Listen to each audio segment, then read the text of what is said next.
The Middle Ages, that vast canvas stretching from the fall of the Western Roman Empire in the 5th century to the dawn of the Renaissance in the 15th, often conjures images of knights in armor gleaming like mirrors, castles scraping the sky, and monks hunched over parchments, weaving knowledge in the dim light.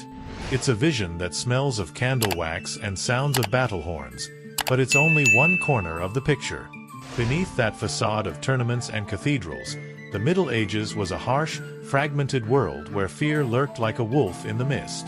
On the margins of feudal society, where authority was a distant whisper, medieval gangs thrived. These were not mere alleyway thieves but organized bands of outlaws, mercenaries, deserters, and outcasts who made violence their trade and cunning their armor.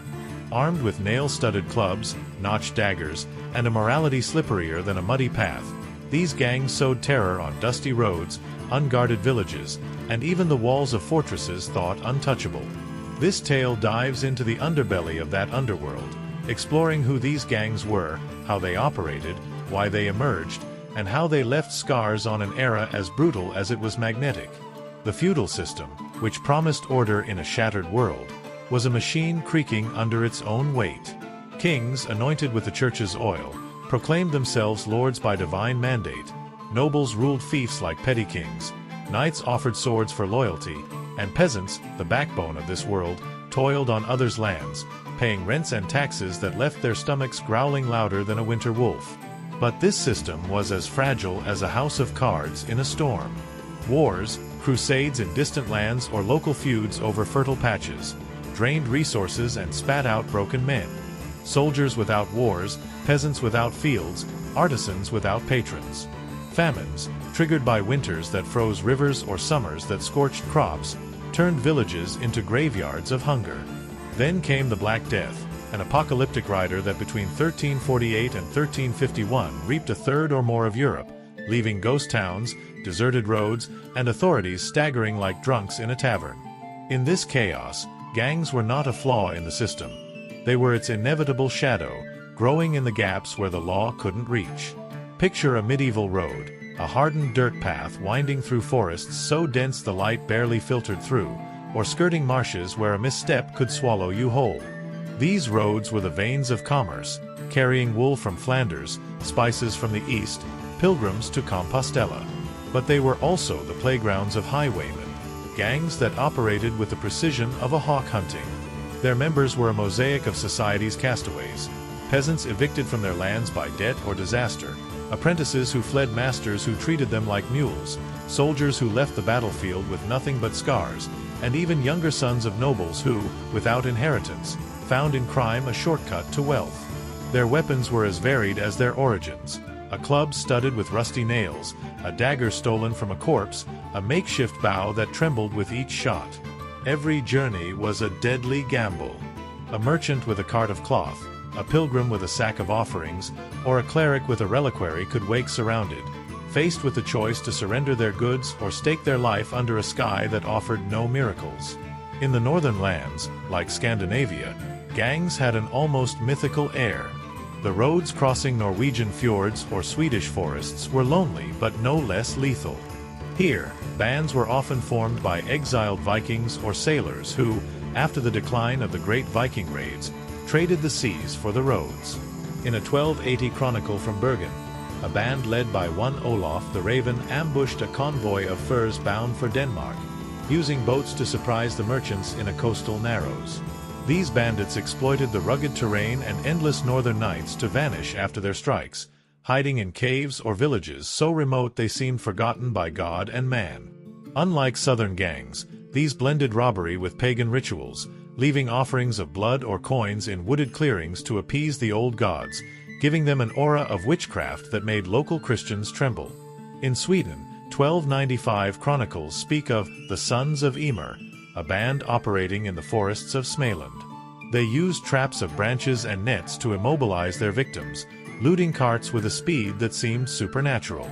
A merchant who survived one of their attacks swore the bandits rose from the mist like spirits, a story that, though exaggerated, captured the fear they inspired. In the Balkans, gangs thrived in a crucible of cultures and conflicts. The routes linking Constantinople to Serbia or Hungary were magnets for bandits, feeding on the chaos of a region caught between the Byzantine Empire, Christian kingdoms, and the advancing Ottomans. In 1360, a band known as the Wolves of Thrace attacked a Venetian convoy laden with silk and spices, using guerrilla tactics that seemed borrowed from Ottoman manuals. These gangs were not mere opportunists. They often allied with local lords, acting as mercenaries in territorial disputes, only to bite the hand that fed them when the loot ran dry. A 1385 Byzantine chronicler recounts how a band led by one Dimitri the One-Eyed sacked a monastery on Mount Athos, stealing golden icons and leaving the monks praying for a miracle that never came. The Heyduks, Balkan bandits, blended robbery with a veneer of resistance against the Ottomans. In 1390, a leader named Marco of Prilep ambushed an Ottoman tax collector, sharing part of the loot with villagers to win their loyalty. But let's not be fooled. These heroes didn't hesitate to plunder Christian villages if the price was right, showing their rebellion was as flexible as a bowstring. In the eastern Mediterranean, gangs navigated a sea of cultures and ambitions. In the Greek islands, pirates operating from Crete or Rhodes attacked merchant ships crossing between Venice and Alexandria. In 1370, a corsair dubbed the Hawk of Naxos captured a Genoese ship loaded with spices, selling the loot in Cyprus before vanishing into the maze of Aegean islands. These pirates didn't just steal, they used terror as a weapon, leaving survivors to spread tales that deterred other merchants from sailing without escorts. On land, Anatolian gangs specialized in swift ambushes, targeting caravans carrying silk or incense from Persia.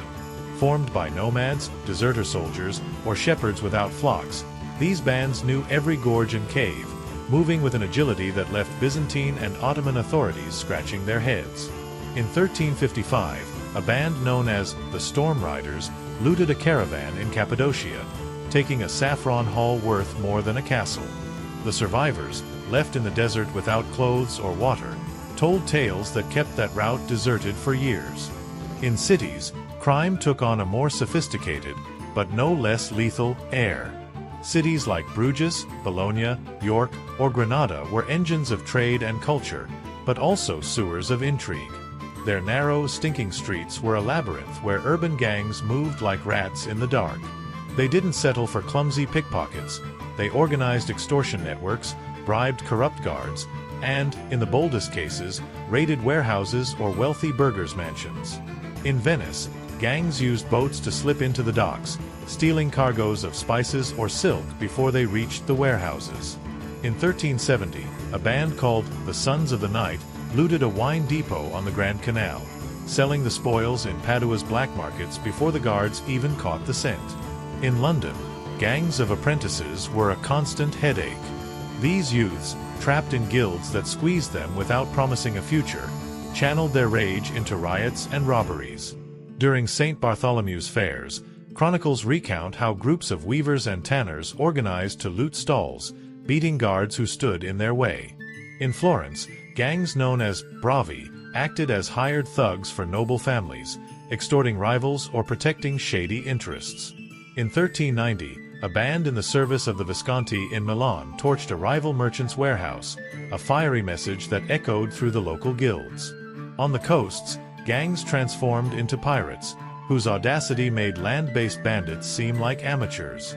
In the Baltic Sea, the Vitalian bruder, active in the 13th and 14th centuries, were a floating nightmare. Originally hired by Scandinavian kingdoms to harass their rivals, they soon went rogue, looting merchant ships and coastal villages. In 1392, they took the island of Gotland, turning it into a pirate fortress that controlled Baltic trade. Their motto, Friends of God and Enemies of the World, was a challenge carved into every port they ravaged.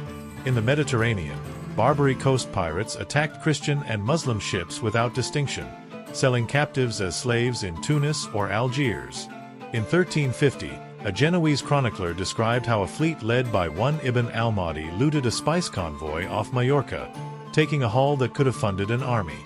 These pirates didn't just steal, they left survivors to spread tales of terror that inflated maritime trade costs, forcing merchants to spend fortunes on armed escorts. The proliferation of these gangs was no whim of fate. The Middle Ages was a whirlwind of chaos. Wars, from crusades to feuds between France and England, left thousands of men trained to kill without a clear purpose. A knight without a lord, an archer without a battle, or a squire without a future could find in banditry an outlet, albeit on the edge of the abyss. Famines, triggered by bone-chilling winters or scorching summers, pushed the desperate to crime. The Black Death, a scourge that reaped a third or more of Europe between 1348 and 1351, was the final blow. Entire villages emptied, fields turned to weeds, and authorities, overwhelmed by the dead, could barely maintain order.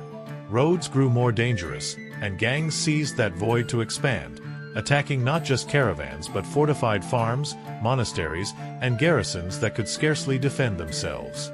The lack of centralized authority was the oxygen these bands breathed. Kings issued laws from distant thrones, but in practice, power was fractured among feudal lords, local sheriffs, and ambitious clerics, each with their own rules. Justice was a broken puzzle. What was a crime in one county might be a joke in the next. Sheriffs, bailiffs, and local judges, tasked with enforcing the law, were often as corrupt as the bandits they were meant to hunt. A handful of coins, a whispered threat, or a barrel of ale could buy their silence, leaving gangs free to operate with an impunity that would make a modern mob boss blush. In 1320, a Yorkshire sheriff was accused of taking bribes from a band looting the roads to Durham, allowing them to operate without fear. This corruption wasn't a slip, it was the glue holding this crooked world together. These gangs were not a chaotic mob of aimless thugs. Many operated with a structure that, though rough, was devilishly effective. Their leaders, chosen for cunning, charisma, or sheer brutality, planned heists with the precision of a general. They relied on networks of informants, tavern keepers with sharp ears, maids with keen eyes, even monks who traded prayers for coins, who provided details on caravans, markets, or castle defenses. In the countryside, highwaymen specialized in swift ambushes, striking and vanishing before victims could scream. In cities, gangs divided tasks. Some stole, others kept watch, and a few moved the loot through black markets.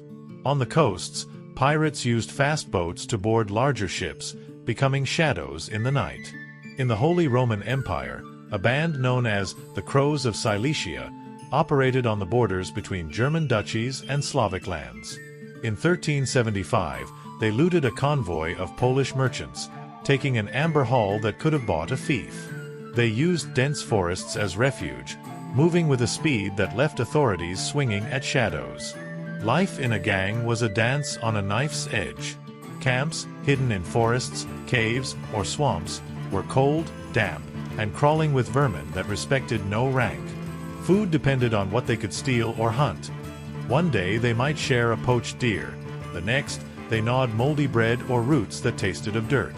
Disease was as deadly as any sword.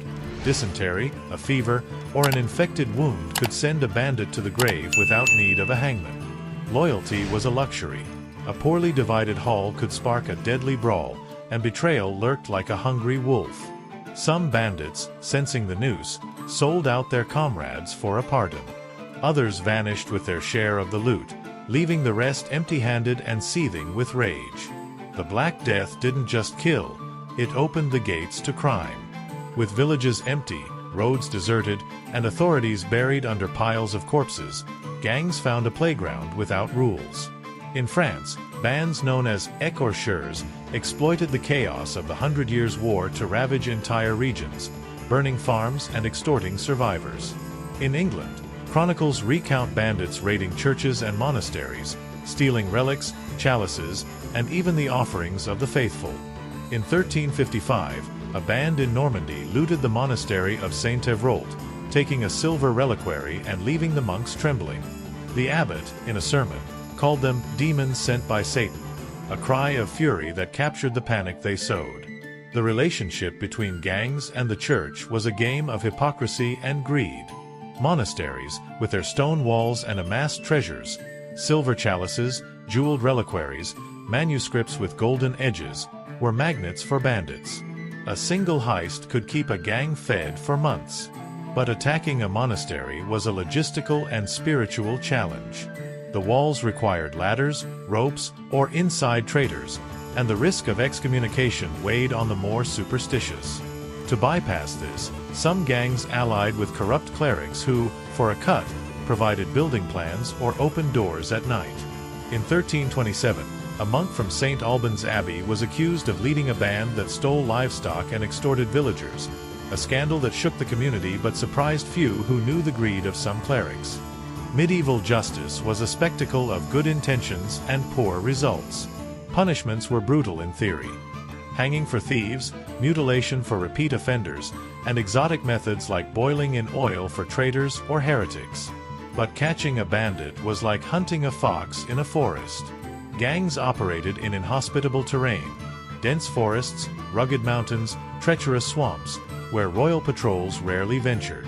Sheriffs, often minor nobles with more ambition than valor, preferred to negotiate with gangs rather than confront them. Bribes were commonplace, and it wasn't rare for a well-connected bandit to walk free while an innocent peasant paid for their crimes. In 1340, a bandit named Jack the Crow was captured in Kent but escaped prison after bribing a guard with a sack of stolen coins, proving justice was more flexible than a green branch. In borderlands, gangs fed on chaos. In the Hispanic March, the frontier between Christian and Muslim kingdoms in Iberia, bandits looted both sides, exploiting the lack of control. In the Scottish Highlands, clans acted as organized gangs, stealing livestock and extorting villages. In 1370, a band led by one William Douglas attacked an English village, taking 200 head of cattle and leaving a trail of burned homes. When English authorities tried to pursue, the reivers crossed into Scotland, where English law had no reach. This ability to exploit borders made them nearly untouchable, and their exploits inspired ballads that painted them as rebel heroes, though their victims saw no romance in it. Free companies, mercenary armies that turned into gangs during peacetime, were a breed apart. During the 100 Years' War, men like John Hawkwood, known as the White Hawk, became legends in Italy. His White Company, formed by hundreds of battle-hardened soldiers, was a force that could rival royal armies. Hawkwood rented his services to city-states like Florence or Milan, but when there was no war, he looted without mercy. In 1377, Florence paid him a fortune to spare their lands, a deal that showed the power of these bands. In France, free companies known as routiers devastated the countryside during the 100 Years' War. Led by men like Bertrand du Guesclin before he became a military hero, these groups looted villages, extorted nobles, and attacked poorly defended castles. Women, though often invisible in chronicles, were a force in this murky world. Not all were victims. Some were as bold as their male counterparts. In England, Marjorie Starr, mentioned in 14th century records, led a band that stole livestock and raided farms in Kent. In cities, women acted as spies, pickpockets, or black market intermediaries. A tavern keeper could overhear key conversations about a merchant's movements. A maid could report her master's schedule. A widow could run a smuggling ring without raising suspicion. On the coasts, some women joined pirate crews, serving as cooks or fighters.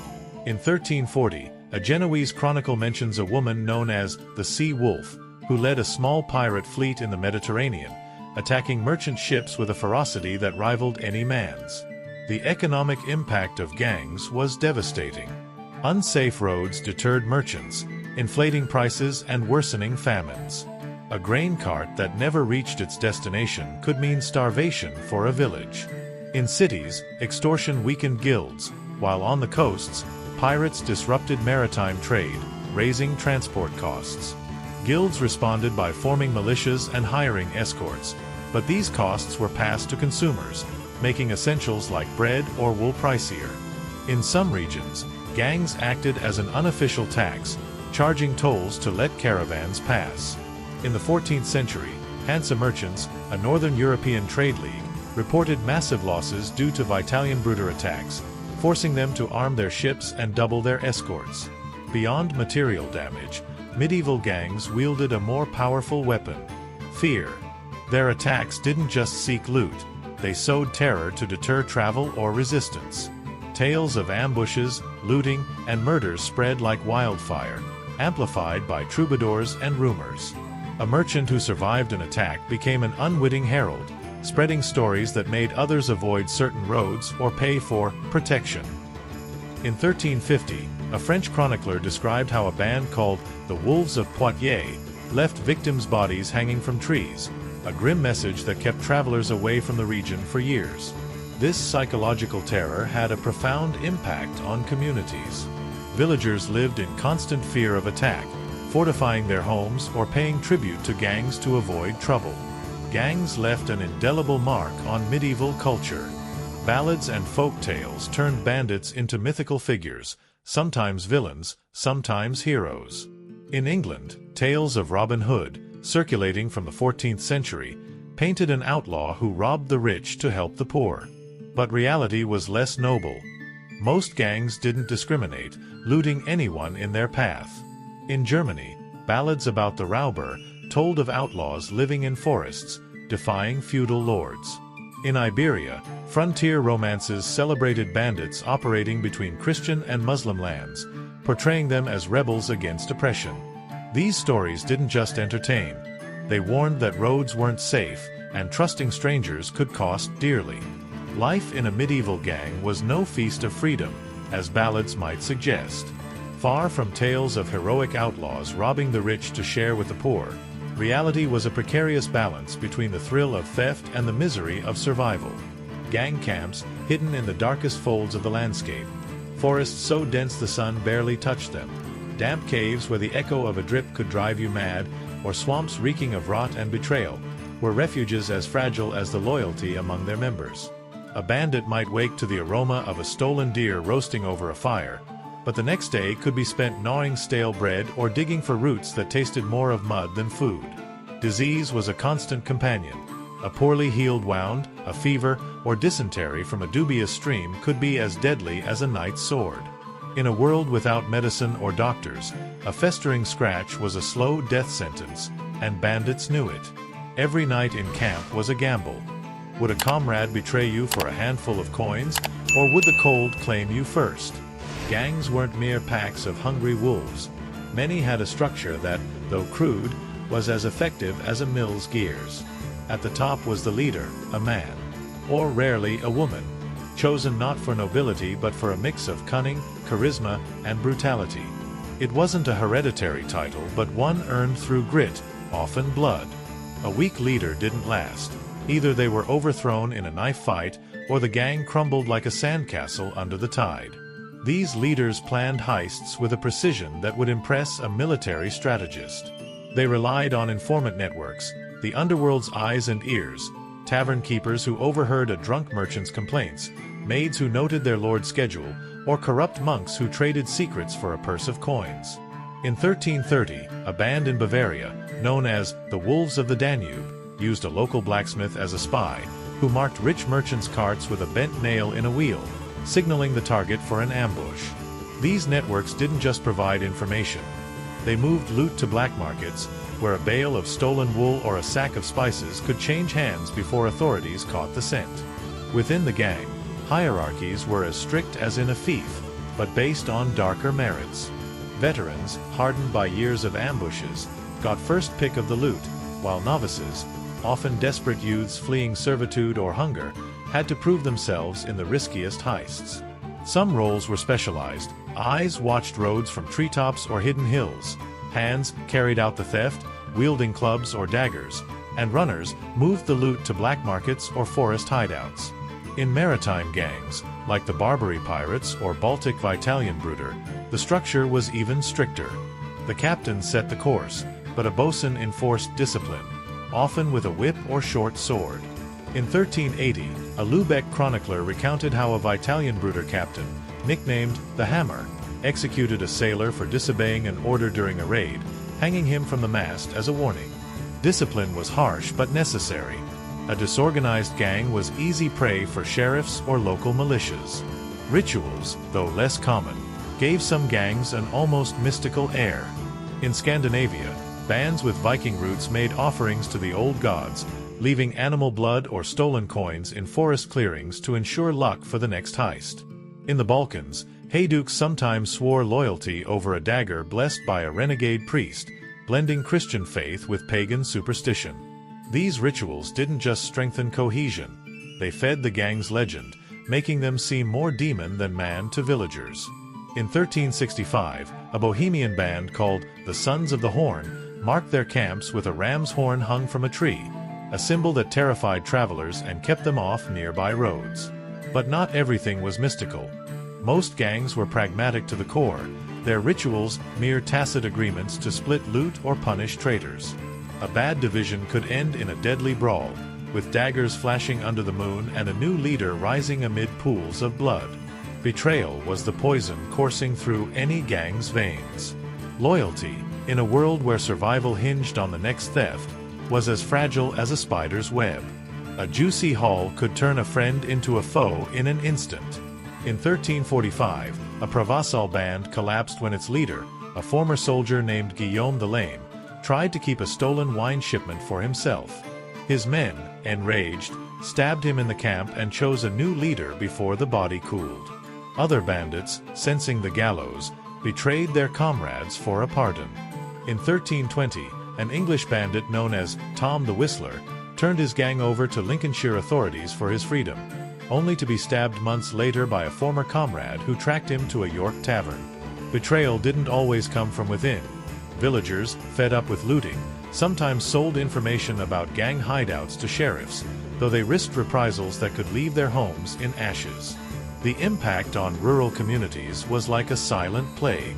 Villages, already crushed by feudal taxes and meager harvests, lived under the constant shadow of attack.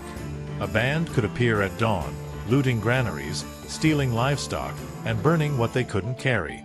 In 1350, a Norman village was razed by a band called the Crows of the Mist, who took all the winter's stored grain, leaving villagers on the brink of starvation. These raids didn't just steal resources, they shattered trust. Villagers grew wary of outsiders, locked their doors at dusk, and formed makeshift militias with pitchforks and axes, though they rarely matched an armed gang. Some communities, desperate, paid tributes to gangs to avoid attacks, an unofficial tax that drained their meager reserves further. In the Scottish Highlands, clans like the Armstrongs acted as organized gangs, charging shepherds' tolls to protect their livestock, a deal little more than extortion dressed as courtesy. In cities, the impact was more insidious but equally devastating. Medieval cities, from the bustling streets of Bruges to Granada's labyrinths, were engines of wealth but also magnets for crime. Urban gangs didn't just steal, they wove extortion networks that choked guilds and merchants. A baker might wake to a knife in his door, a warning to pay or see his oven destroyed. In 1375, a Bologna band called the Black Cats extorted weavers, charging a tax for every loom in operation. Guilds, controlling trade and production, responded with their own militias, but these were costly, and the expenses raised prices for bread, clothing, and even candles. In Venice, canal operating gangs used the night as an ally, slipping in boats to steal spice or cloth cargoes. In a 1380 case, a band looted a silk warehouse in the Rialto, selling the spoils in Verona before authorities could react.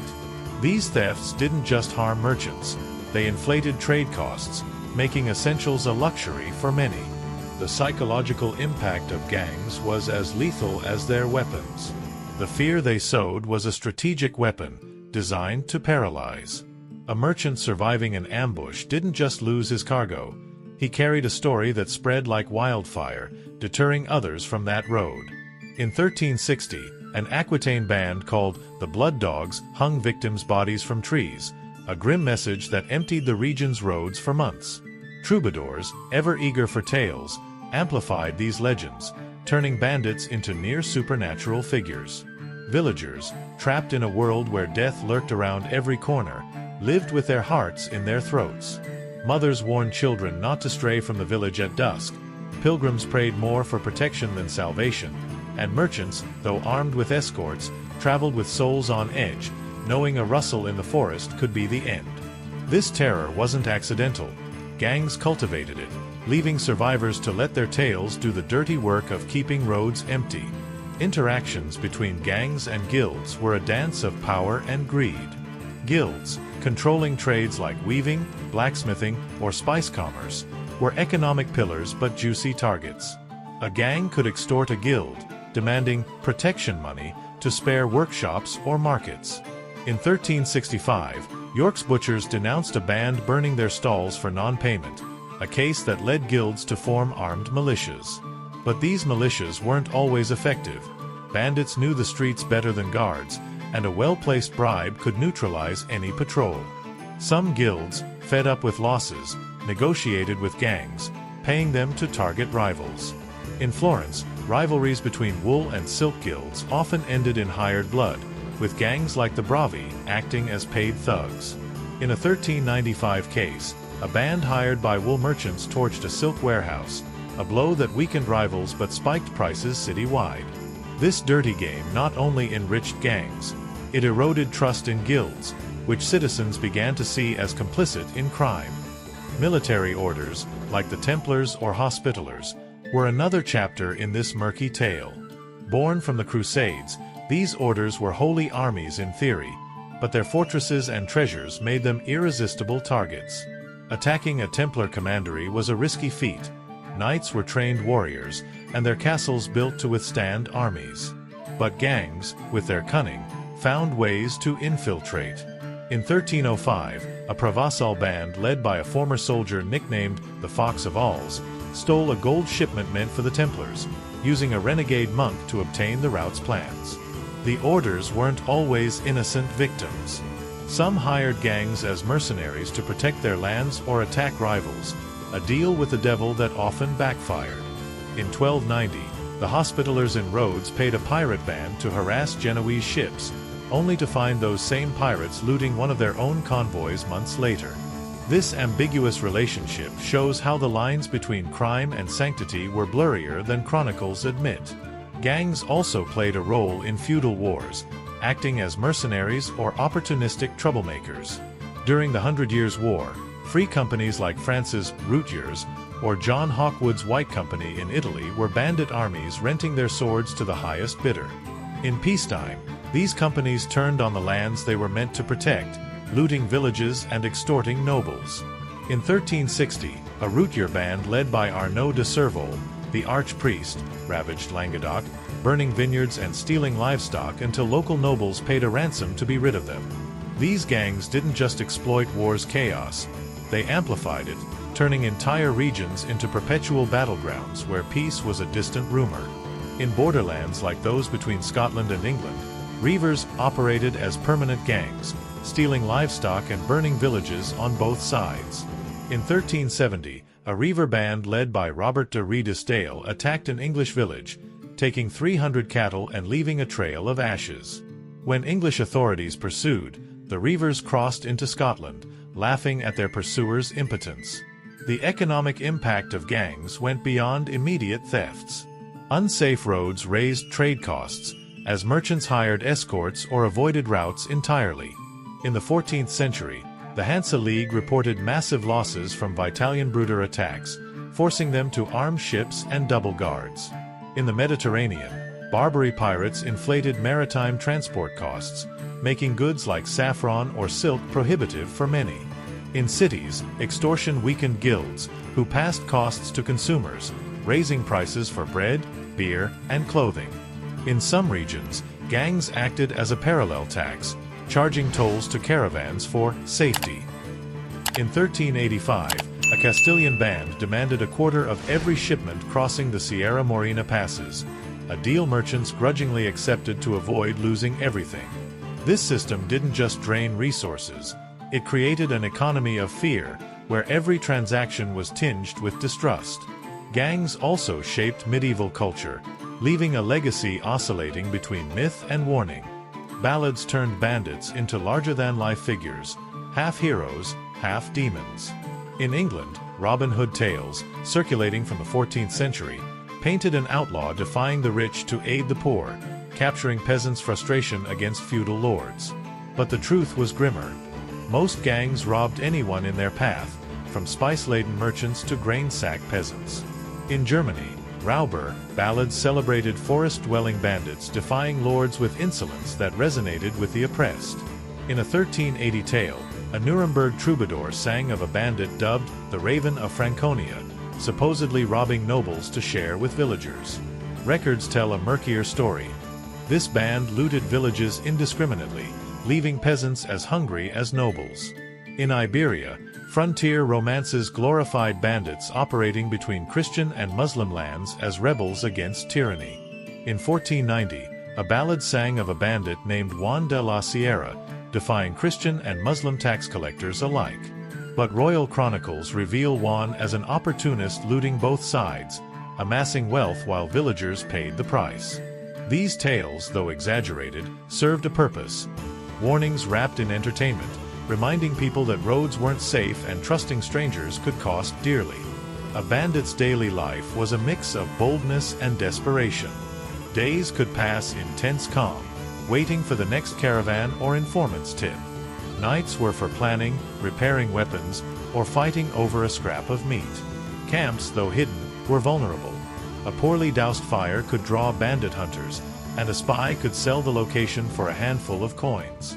Bandits lived with one eye open, knowing betrayal could come from within or without. In 1340, a Tuscan band was betrayed by a villager they'd extorted, who led a local militia to their cave hideout.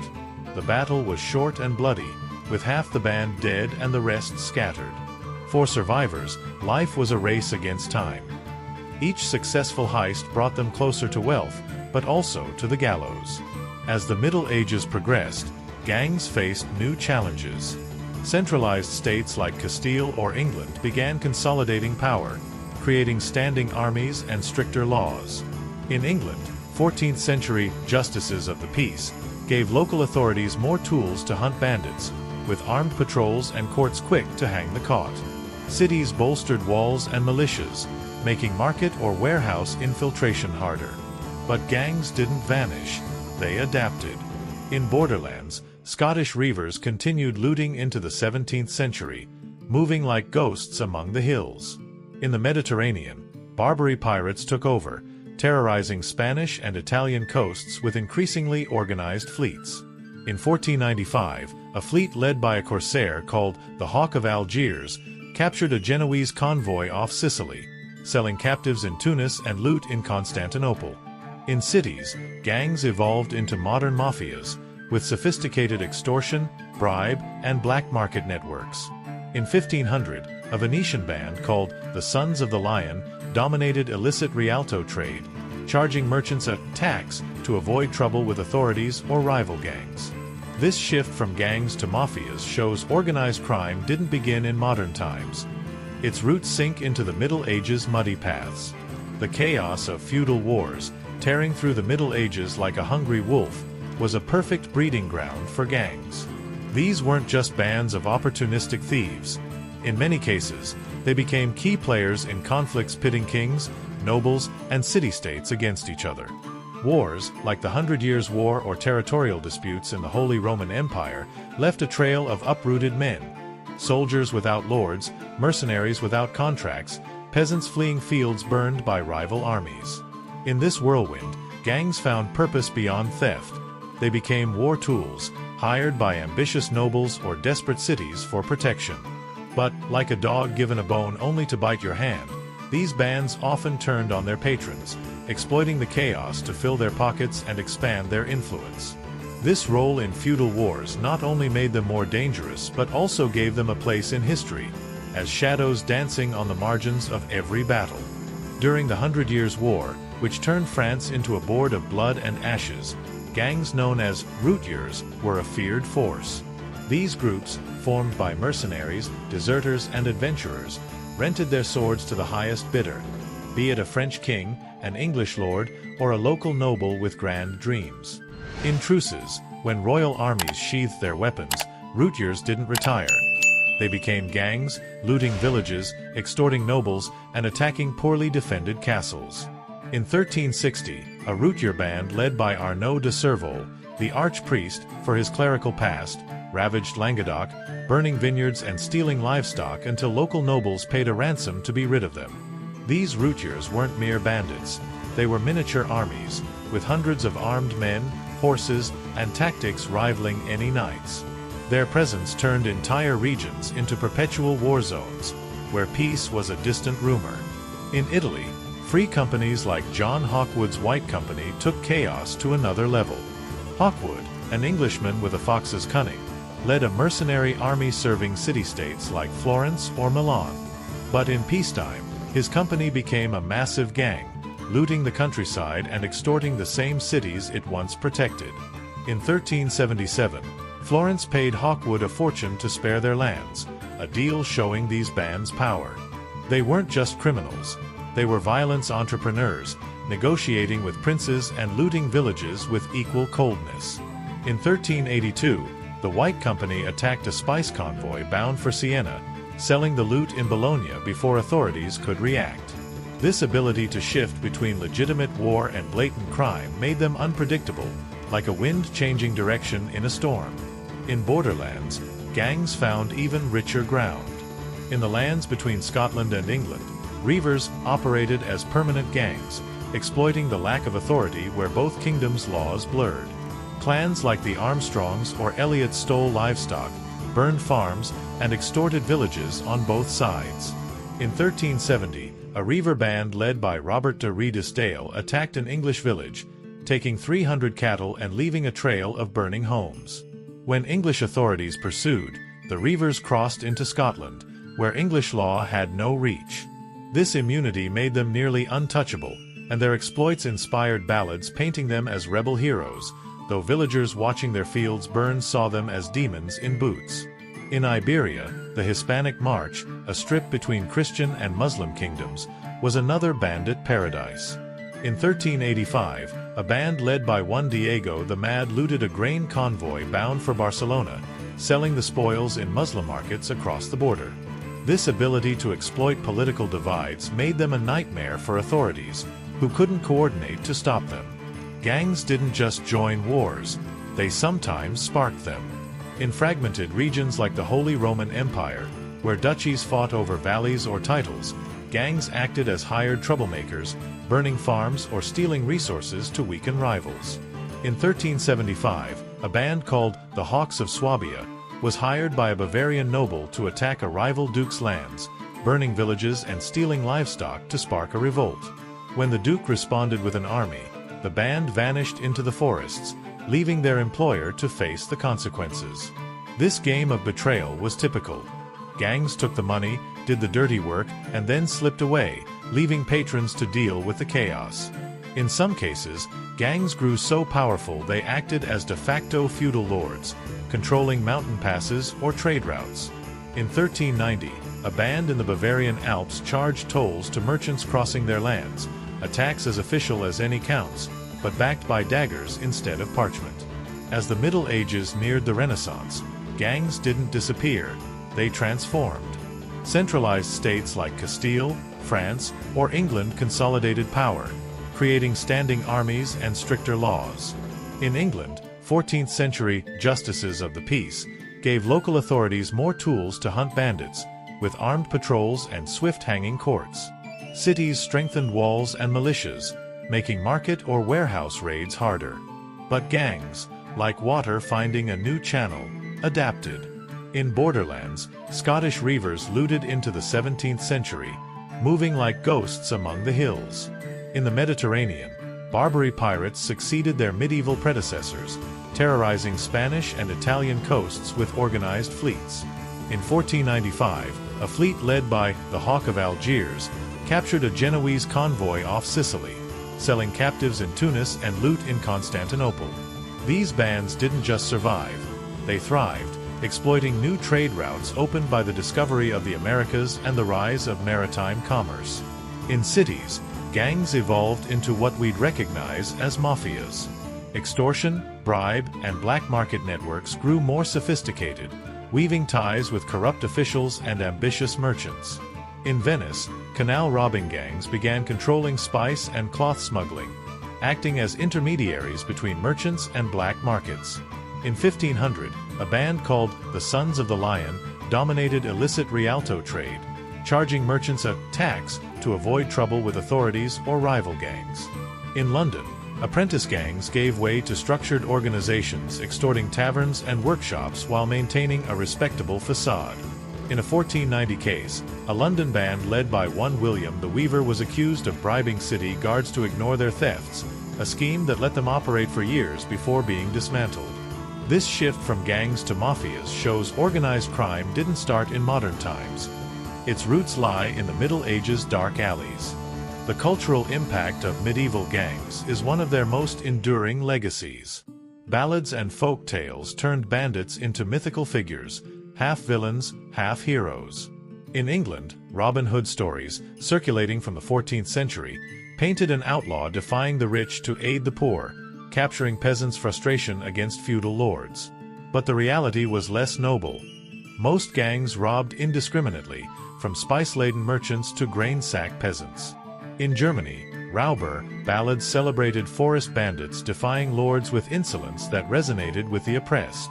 In a 1380 tale, a Nuremberg troubadour sang of the Raven of Franconia, supposedly sharing noble loot with villagers. Records show a murkier truth.